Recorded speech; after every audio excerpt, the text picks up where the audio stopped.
മഗ്രിബ് ഇശാഇന്റെ ഇടയിലുള്ള ഏറ്റവും വലിയ നന്മയാണ് ഖുർആനോത്ത്.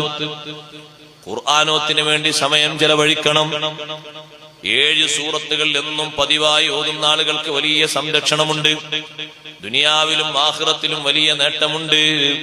അഷ്റഫുൽ ഖൽഖ് റസൂലുള്ളാഹി സ്വല്ലല്ലാഹു അലൈഹി വസല്ലം തങ്ങൾ പഠിപ്പിച്ചില്ലേ, സൂറത്തുർ റഹ്മാൻ ഓതുന്ന ആൾക്ക് പകലാണ് ഓതുന്നതെങ്കിൽ രാത്രി വരെ, രാത്രിയാണ് ഓതുന്നതെങ്കിൽ പകൽ വരെ 50,000 മലക്കുകൾ അവന് വേണ്ടി ഇസ്തിഗ്ഫാർ ചൊല്ലുന്നു. സൂറത്തുർ റഹ്മാൻ ഓതാൻ കുറഞ്ഞ നേരമാണ് നമ്മൾ ഉപയോഗപ്പെടുത്തേണ്ടത്. നാളെ പോയി കിടക്കുന്ന ഖബറിലേക്കുള്ള വരവാണ് സൂറത്തുൽ മുൽക്കും സൂറത്തു സജ്ദയും. രണ്ടും 30 ആയത്തുകളാണ്. രണ്ടും ഓതാതെ ഒരു ദിവസവും സയ്യിദുനാ റസൂലുള്ളാഹി സ്വല്ലല്ലാഹു അലൈഹി വസല്ലം തങ്ങൾ ഉറങ്ങിയിട്ടില്ല എന്ന് ബീവി ആയിഷ റളിയല്ലാഹു അൻഹ സാക്ഷ്യപ്പെടുത്തുന്നു. നമ്മൾ മുതലാക്കേണ്ടതാണ്. ആ സമയം അങ്ങോട്ടും ഇങ്ങോട്ടും വെറുതെ തീർക്കരുത്.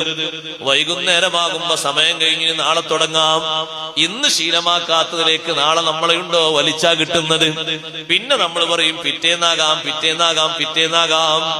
എന്തെങ്കിലും ഒരു മുടക്കം നമുക്ക് ശരീരത്തിൽ വന്നാൽ നമ്മളതൊക്കെ ആഗ്രഹിച്ചിട്ട് പറയും, ഇപ്പത് ചെയ്താൽ മതിയായിരുന്നു, മുമ്പ് ചെയ്യാൻ സമയം കിട്ടിയിരുന്നു, പക്ഷേ ചെയ്യാത്തതുകൊണ്ട് ഇപ്പോഴാണ് ആഗ്രഹം. എപ്പോ രോഗശയ്യയിൽ കിടക്കുന്ന സമയത്ത് ഇഷ്ടം പോലെ ചെയ്യാൻ ആഗ്രഹമാണ്. അപ്പോൾ ആഗ്രഹിച്ചിട്ട് കാര്യമില്ല. ഏറ്റവും നല്ല സമയവും സംവിധാനവും അല്ലാഹു തആല തന്നപ്പോ അപ്പോഴാണ് ഇഷ്ടം പോലെ നമ്മൾ ചെയ്തു തീർക്കേണ്ടത്.